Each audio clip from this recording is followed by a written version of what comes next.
Debate is welcome. Compromise is inevitable. Changes are certain.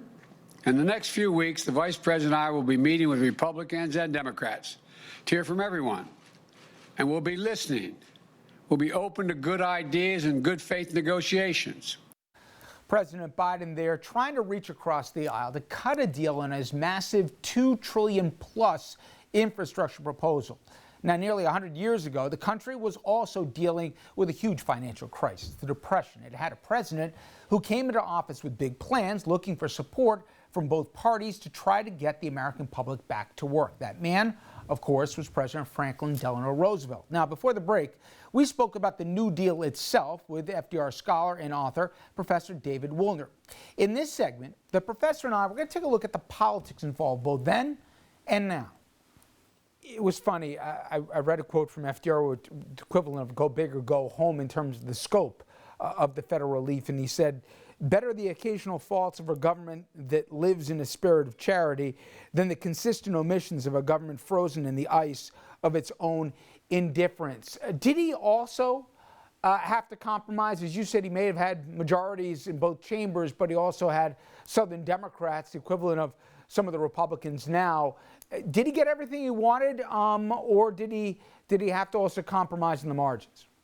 No, he had to compromise. Although, to be fair, there's no question that the support for the New Deal in the first 100 days was extraordinary. I mean, Congress passed the emergency banking bill the lower house passed it at 4, the Senate signed it at 7.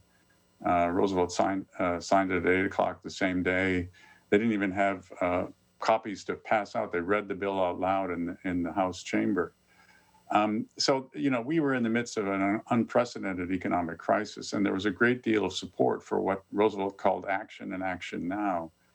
Many of the provisions didn't work the way they were supposed to. There was a lot of problem with, for example, the National Industrial Recovery Act.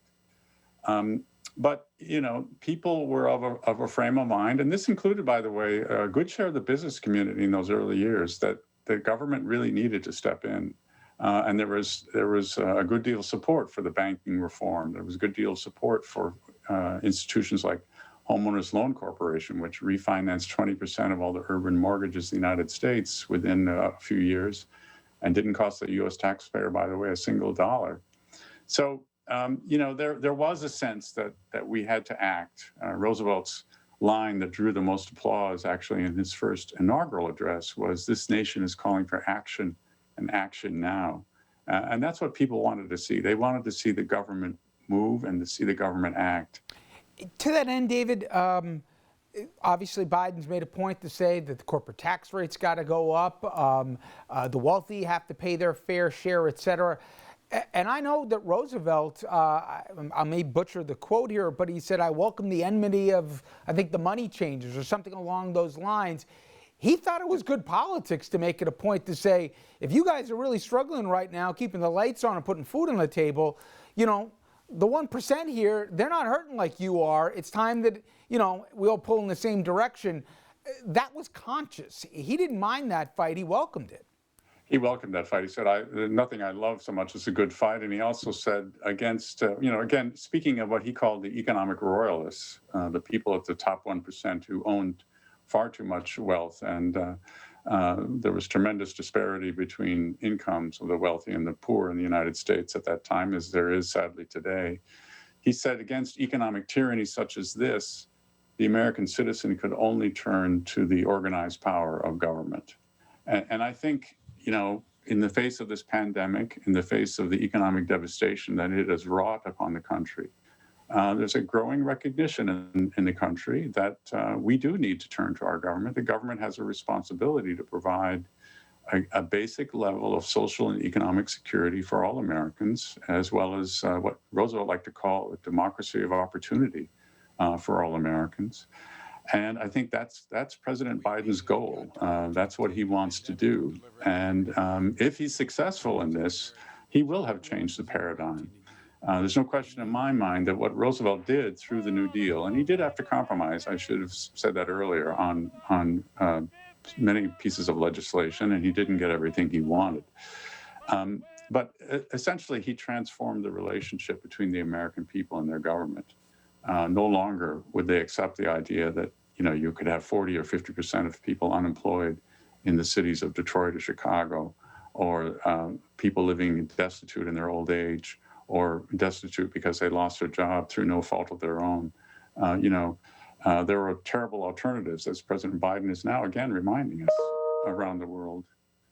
There were, in Nazi Germany and in Europe, there were terrible alternatives to what we were trying to restore in our democratic nation. In the world at large. And Roosevelt was very conscious of that. So he understood that saving capitalism was also saving democracy. And as obviously we're seeing at this moment, not a single Republican in the Senate that's come across the aisle here, to this point at least, with this infrastructure proposal.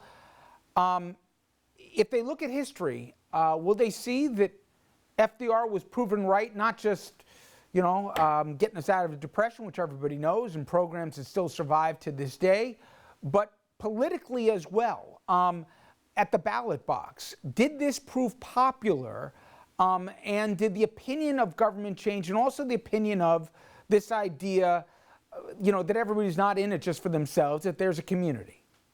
Yeah, I think, there was a tremendous sense of national unity and community in the country during the 1930s. So these programs were seen as life-saving to an America that was desperate for a change in this terrible period we call the Great Depression. And, we are in a similar situation today with this terrible pandemic that we're trying to get through and the terrible consequences it has brought to our economy.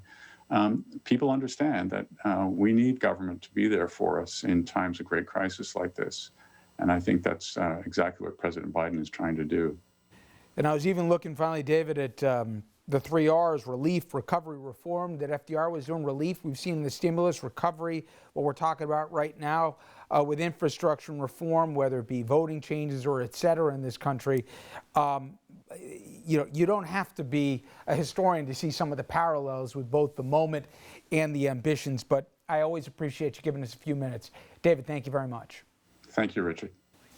And up next, we're going to take a closer look at the significant moment that the Republican Party is facing. Will it remain the party of Trump, or will people like Mitch McConnell be able to wrestle control back from the former president? We'll look at that after this.